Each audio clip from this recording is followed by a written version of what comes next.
गरीब राज कचौड़ी वाली।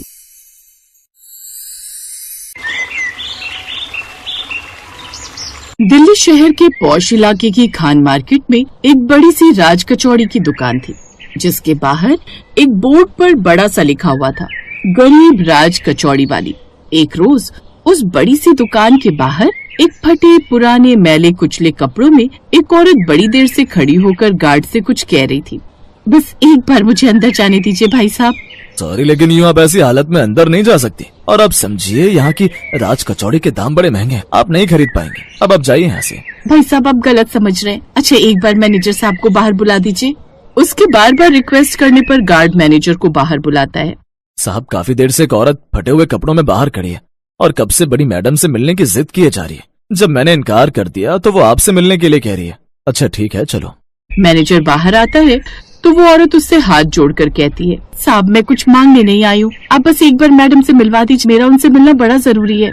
देखिए मैडम, सबसे नहीं मिलती, वो काफी बिजी है। आप बस मेरा एक काम कर दीजिए, उनको जाकर बोलिए कि पुष्पा आई है। अरे लेकिन आप समझ क्यों नहीं रहे?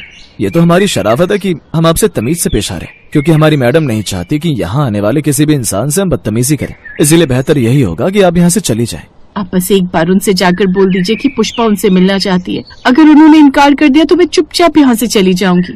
अच्छा ठीक है, तुम रुको, मैं अभी मालती मैडम को आपका मैसेज देकर आता हूँ। इसके बाद मैनेजर अंदर जाता है, जहाँ मालती अपने केबिन में बैठी हुई थी। मैडम, कोई औरत आई है जो काफी देर से आपसे मिलने की जिद किए बैठी है। कौन औरत? वो अपना नाम पुष्पा बता रही है, कहती है आपको उनका नाम बता दूं। पुष्पा का नाम सुनते ही मालती कुछ सोचने लगती है, फिर झट से कहती है, उन्हें जल्दी से अंदर लेकर आओ। जी मैडम। कुछ देर बाद मैनेजर उस औरत को मालती के केबिन में छोड़ जाता है। कुछ देर बातें करने के बाद रोती हुई पुष्पा खुशी खुशी वापस लौटती है। उसके हाथों में एक पिन्नी थी जिसमें ढेर सारी नोटों की गड्डियां थी। किसी को समझ नहीं आ रहा था कि आखिर मामला क्या है, और पूरा दिन सबके मन में यही सवाल चलता रहा कि आखिर इतनी बड़ी औरत एक मामूली सी फटेहाल औरत को कैसे जानती है। मालती का एक कुक जिसका नाम संजय था, उससे इंतजार नहीं हुआ और आखिरकार उसने उससे पूछ ही लिया। मैडम, अगर आपको बुरा न लगे तो क्या मैं एक बात पूछूं?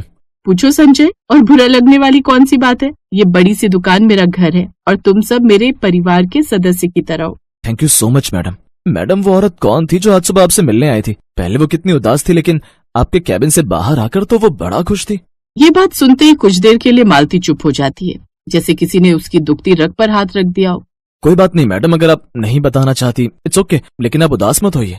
तभी बाकी का स्टाफ भी वहाँ खड़ा था। तुम सच जानना चाहते हो तो सुनो, हमारा एक ठेला हुआ करता था जिस पर मेरे पति राज कचौड़ी बनाकर बेचा करते थे, लेकिन एक रोज उनकी तबीयत अचानक खराब हो गई और उन्होंने बिस्तर पकड़ लिया। हमारी एक जमीन थी जो कि किसी ने गलती से हथिया ली। अपने परिवार का पालन पोषण करने के लिए मैंने अपने पति का ठेला लगाना शुरू कर दिया। लाजपत नगर के जिस एरिया में मैं ठेला लगाने गई तो वहाँ उस औरत यानी कि पुष्पा महाजन की एक बहुत बड़ी दुकान हुआ करती थी, राज कचौड़ी की, जो कि उस वक्त काफी फेमस हुआ करती थी। पुष्पा महाजन के यहाँ की कचौड़ी जो कोई भी एक बार खाएगा वो मेरे यहाँ बार बार आएगा। अरे पुष्पा बहन, तुम्हारे यहाँ की राज कचौड़ी का तो दूर दूर तक कोई मुकाबला नहीं। मैं तो हर रोज जमुना पार से साइकिल लेकर तुम्हारे यहाँ की राज कचौड़ी खाने आता हूँ। अच्छा ठीक है, चल अब लाइन में लग जा, सुबह सुबह भेजा ना खा। ये सुनकर वहाँ खड़े लाइन में लगे सभी लोग हंसने लगते हैं। तभी एक गरीब ठेले वाली डरी सहमी सी वहाँ पर ठेला लेकर आती और अपनी राज कचौड़ी का ठेला उसकी थोड़ी दूरी पर लगा लेती है और आवाज देकर लोगों को बुलाने लगती है, आइए आइए, सस्ती राज कचौड़ी खाइए, आइए। उधर लाइन में लगे लोग अभी भी पुष्पा के यहाँ इंतजार में खड़े थे। हैं? ये कौन बकरी है जो लगातार यहाँ पर मिमियाई जा रही है? ए हरिया, पता तो करिए छम्मक छल्लो कहाँ से आई है? जी मैडम। हरिया मालती के पास जाता है। कहाँ से आई है तू ये ठेला लेकर? ठेले से थोड़ी दूरी पर लगा। जी वो मैं नेहरू नगर में रहती हूँ, घर में पति बीमार है, इसलिए मुझे ये सब काम करना पड़ रहा है। ठीक है, लेकिन तेरा ये ठेला ज्यादा वक्त हमारी मालकिन की दुकान के आगे टिकने नहीं वाला। जानती नहीं है उनकी सबसे फेमस दुकान है यहाँ पर। वो गुस्से में वहाँ से चला जाता है और पुष्पा को जाकर सारी बात बताता है। अरे 2-4 दिन का शौक है इस मैना का, जब काम नहीं चलेगा तो अपने आप ठेला बंद करके चली जाएगी। पुष्पा को अपने काम पर बड़ा घमंड था। उसका काम जैसे जैसे बढ़ता जा रहा था उसमें घमंड भी बढ़ते जा रहा था। एक रोज एक भिखारी उसकी दुकान में आता है। बहुत भूख लगी है, कुछ दे दे माई। सुबह सुबह दुकान खुली नहीं कि भिखारी आकर टपक पड़े। चल जाए यहाँ से उस सामने वाली के ठेले पर, वैसे भी सारा दिन यहाँ मक्खियाँ ही मारती है, इसी बहाने कोई तो उसकी राज कचौड़ी खाएगा। इसके बाद वो भिखारी मालती के ठेले पर जाता है और मालती उसे अपने हाथों से मुफ्त में राज कचौड़ी बनाकर खिलाती है, जो कि उसे बड़ी ही स्वाद लगती है। उसे खाते ही वो खुशी से नाचने लगा। वाह क्या स्वाद है, लाजवाब। अरे भाइयों, तुम सब उसके यहाँ क्या कर रहे हो? अरे एक बार यहाँ इस गरीब की राज कचौड़ी खाकर तो देखो। मैं दावे से कह सकता हूँ ऐसी बेमिसाल कचौड़ी तुमने आज तक नहीं खाई होगी। पुष्पा के यहाँ लाइन में लगे काफी देर तक खड़े खड़े ग्राहक भी परेशान होने लगे थे, तो उनमें से एक ग्राहक परेशान होकर मालती के ठेले पर चला जाता है। बहन, तुम ही मेरे लिए राज कचौड़ी बना दो। सुबह से भूखा हूँ और कुछ देर लाइन में लगा रहा तो ऐसा ना हो कि कहीं मैं यहीं चक्कर खाकर न गिर जाऊँ। आप बस थोड़ी देर रुकिए, मैं अभी बना कर दे देती हूँ। मालती उसे जल्दी से एक प्लेट लगाकर दे देती है, जिसे खाते ही वो खुश हो जाता है। वाह बहन, ये तो बहुत ही स्वादिष्ट है। ऐसी चाट तो मैंने आज तक नहीं खाई। 2 प्लेट और लगा दो। उसको भी उसके हाथ की बनाई हुई चाट बड़ी पसंद आती है और वो भी खुश हो जाता है। अरे तुम लोग वहाँ क्यों समय बर्बाद कर रहे हो? एक बार इनके हाथ की राज कचौड़ी खाकर देखो। उसके कहने पर अब और भी ग्राहक उसके पास आते हैं और राज कचौड़ी खाने लगते हैं। अब जो भीड़ पहले पुष्पा के ठेले पर लगती थी, अब मालती के यहाँ लगने लगी, जिससे पुष्पा काफी गुस्से में आ गई। इस गरीब ठेले वाले की वजह से मेरा काम धंधा कम हो गया। हरिया, अपने आदमियों के साथ जाओ, उसका ठेला तोड़ दे। अपने आदमियों से कहकर पुष्पा ने मालती का ठेला तोड़वा दिया। नहीं, ऐसा मत करो, नहीं नहीं। तभी मालती के सपोर्ट में उसके ग्राहक आते हैं। हमारे साथ पुलिस स्टेशन चलो। हम अभी पुलिस स्टेशन चलते हैं और इसके खिलाफ रिपोर्ट लिखवाते हैं। नहीं नहीं, उसने जो मेरे साथ किया उसकी सजा उसे परमात्मा देगा। इसके बाद मालती ने एक नया ठेला लिया और उस पर अपना काम शुरू किया।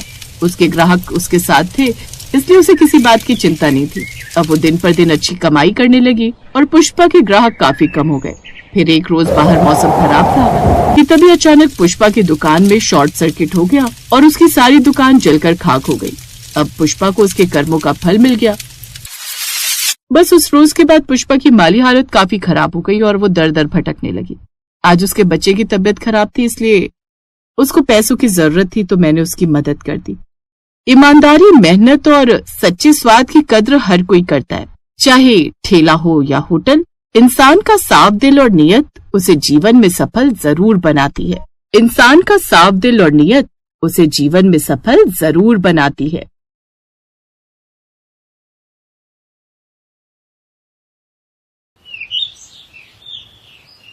गांव में सोहन का एक आलू कचौड़ी का ठेला था, लेकिन गांव में उसे कुछ खास कमाई नहीं हो पाती थी, जिस कारण उसने शहर में जाकर आलू कचौड़ी का ठेला लगाने का फैसला किया। अब हमें शहर जाकर अपना काम शुरू करना होगा रमा। गांव में कुछ खास कमाई नहीं हो पा रही। दोनों बच्चे की पढ़ाई और बेहतर भविष्य के लिए हमें ज्यादा पैसे कमाने होंगे। जैसा आपको ठीक लगे। सोहन अपनी पत्नी और 2 बच्चों के साथ शहर चला आया। शहर पहुंचते ही उसकी पत्नी रमा उससे बोली, आपको क्या लगता है जी, हम शहर में अपना आलू कचौड़ी का ठेला चला पाएंगे? यहाँ तो जहाँ नजर दौड़ाओ खाने का कुछ न कुछ ठेला लगा ही हुआ है। यहाँ तो खाने की कोई कमी है नहीं। ऐसे में कोई हम गरीबों के हाथों की आलू कचौड़ी क्यों ही खाएगा? अभी तो काम शुरू भी नहीं हुआ और तुमने पहले ही हार मान ली रमा। अब वो शहर में अपने लिए किराए पर कमरा ढूंढते हैं। उन्हें एक कम दाम में कमरा मिल जाता है। अब वो उसमें रहने लगते हैं। कुछ दिनों में ही सोहन अपने घर के पास में ही आलू कचौड़ी का ठेला लगा लेता है। उसके आसपास काफी सारे फास्ट फूड के ठेले लगे हुए थे, जिस कारण उसके ठेले पर बहुत कम लोग ही आ पाते। वो जितना सामान बनाता उसका आधा सामान बिकता। सोहन परेशान होकर रमा से बोलता है, रमा, यहाँ तो सभी फास्ट फूड के दीवाने हैं। हमारी आलू कचौड़ी तो बहुत ही कम लोग खरीदते हैं। लेकिन ऐसे तो गुजारा कैसे चलेगा जी? कमरे का किराया भी देना है, बच्चे भी साथ में हैं, उन्हें भूखा भी नहीं रख सकते। हमें कोई ऐसी जगह तलाशनी होगी जहाँ हमारा आलू कचौड़ी का काम अच्छा चले। लोग ज्यादातर आलू कचौड़ी खाना पसंद करते हो। हाँ, लेकिन ऐसी जगह कहाँ मिलेगी? तभी उनकी मकान मालकिन वहाँ आती है। ऐसी जगह तो नाथपुरा ही है। वहाँ रेलवे स्टेशन और बस स्टॉप दोनों आसपास ही हैं। वहाँ हर तरह के लोग आते हैं। मुझे यकीन है तुम्हारा काम वहाँ जरूर चलेगा, और मेरे पति की उस स्टेशन मास्टर से अच्छी जान पहचान है, तो वो तुम्हारा ठेला लगवा देंगे। आपका बहुत बहुत धन्यवाद मालकिन जी। अनीता अपने पति से बात करती है। वो अगले दिन स्टेशन मास्टर से कहकर वहाँ पर सोहन का ठेला लगवा देता है। आलू कचौड़ी की महक बस स्टॉप और स्टेशन पर आने वाले यात्रियों को अपनी ओर खींचने लगती है। अब सोहन के ठेले पर यात्रियों की भीड़ रहने लगती है। एक बार एक कुली सोहन के पास आता है और उसके हाथ की आलू कचौड़ी खाकर खुश हो जाता है। वाह भाई वाह, मजा आ गया। क्या स्वादिष्ट आलू कचौड़ी बनाते हो तुमने, और दाम भी बहुत कम है। सच कहूँ पहले यहाँ खाना खाने के लिए ना हमें दुकान पे जाना पड़ता था, जहाँ खाना काफी महंगा मिलता था और हमारी दिन भर की कमाई खाने में ही चली जाती है। लेकिन अब तुम्हारे पास ये कम दाम में आलू पूड़ी खाकर तो पेट भरता ही है, साथ ही 2 पैसे भी बच जाते हैं भाई। धन्यवाद भाई, अब तुम पेट भरकर खाना खाओ। ऐसे ही दिन गुजरने लगते हैं। अब तो जो रोज की सवारी वहाँ से आती जाती, वो तो सोहन के ठेले पर जाने से खुद को रोक ही नहीं पाते। वो तो अब उसके पक्के ग्राहक हो गए थे। ऐसे ही कुछ दिन बीतते हैं। एक रोज एक सेठ जिसके हाथ में काफी बैग थे, वो सोहन के ठेले के पास से गुजर रहा था कि तभी उसके बैग की टक्कर से सोहन के ठेले पर रखा सामान नीचे गिर जाता है और उसका काफी नुकसान हो जाता है। लेकिन सेठ उल्टा सोहन पर ही चिल्लाने लगता है, तुम गरीबों को भी ना बीच में ही आकर खड़ा होना होता है। मेरा सारा सामान तो गिरा ही दिया, साथ ही मेरे महंगे कपड़े भी गंदे कर दिए। लेकिन साहब इसमें मेरी क्या गलती? आपकी वजह से उल्टा मेरा कितना नुकसान हुआ है। आप ऐसा कीजिए, मेरा नुकसान भर दीजिए। ये सुनकर सेठ उसे जोरदार थप्पड़ मार देता है। साथ ही स्टेशन मास्टर से उसने शिकायत भी कर देता है। सेठ जैसा बड़ा आदमी होने की वजह से स्टेशन मास्टर सोहन को ठेला लगाने से मना कर देता है। ये सब बातें जब रमा को पता चलती है तो वो बोलती है, ना जाने कैसे आदमी है इस शहर में, अब क्या होगा जी। अब सोहन घर पर ही रहता है। वहीं दूसरी तरफ सोहन का ठेला न लगने की वजह से अब उसके रोजमर्रा के ग्राहक भी काफी परेशान हो चुके थे।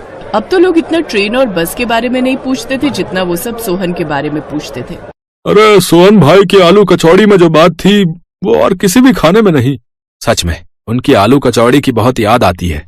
उनकी बात पीछे खड़ा बिरजू नाम का वही कुली सुन रहा था जो अक्सर सोहन के ठेले पर आता था। वो सीधा स्टेशन मास्टर के पास जाता है। ये आपने बहुत गलत किया मास्टर जी, मेरी मानिए तो आप सोहन को वापस बुला लीजिए। वैसे भी उस गरीब की क्या गलती, मैंने खुद उन सेठ को अपने सामान से सोहन के ठेले पर टकराते हुए देखा था। उसकी बात मानकर अब वो सोहन को वापस बुला लेते हैं। तुम्हारा बहुत बहुत धन्यवाद बिरजू भाई। अब अगले दिन से सोहन फिर से ठेला लगाने लगता है। उसके पास फिर से ग्राहक आने लगते हैं। सोहन को देखकर सब ग्राहक बहुत खुश थे। कुछ दिन ऐसे ही बीतते हैं। एक रोज जब वो सेठ वहाँ से गुजर रहा था तो उसके हाथ में एक बैग था जिसमें काफी सारे रुपए थे। पीछे से 2 गुंडे आए और सेठ से वो बैग छीनकर भागने लगे। पकड़ो पकड़ो पकड़ो पकड़ो। ये देखकर सोहन ने वहीं रखा अपना बर्तन उठाया और उन दोनों की पिटाई करने लगा और उनसे बैग छीनने लगा। तभी उनमें से एक गुंडे ने सोहन पर चाकू से वार कर दिया। ये देख उसके ग्राहक गुस्सा हो गए और उन सब ने मिलकर उन गुंडों की धुनाई कर दी। सेठ सोहन को जल्दी से अस्पताल लेकर गया जहाँ उसकी जान बच गई। अब मैंने तुम्हारे साथ कितना गलत किया। उस रोज तुम्हारी गलती नहीं थी, लेकिन फिर भी तुमने आज मेरे लिए अपनी जान की बाजी लगा दी। कोई बात नहीं साहब, पैसा कितनी मेहनत से कमाया जाता है ये बात मैं अच्छे से जानता हूँ और इंसानियत की खातिर आपकी मदद करना मेरा फर्ज था। आपकी जगह कोई और होता तो तब भी मैं ऐसा ही करता। सोहन सच में तुम भले इंसान हो और ऐसे इंसान की मदद मैं भी करना चाहूंगा। अब सेठ सोहन के लिए एक बड़ी सी दुकान खुलवा देता है जिससे उसके पास और भी ग्राहक आने लगते हैं। अब सोहन खूब पैसे कमाने लगता है और साल भर के अंदर ही वो खुद का घर ले लेता है और अपने परिवार के साथ खुशी खुशी रहने लगता है।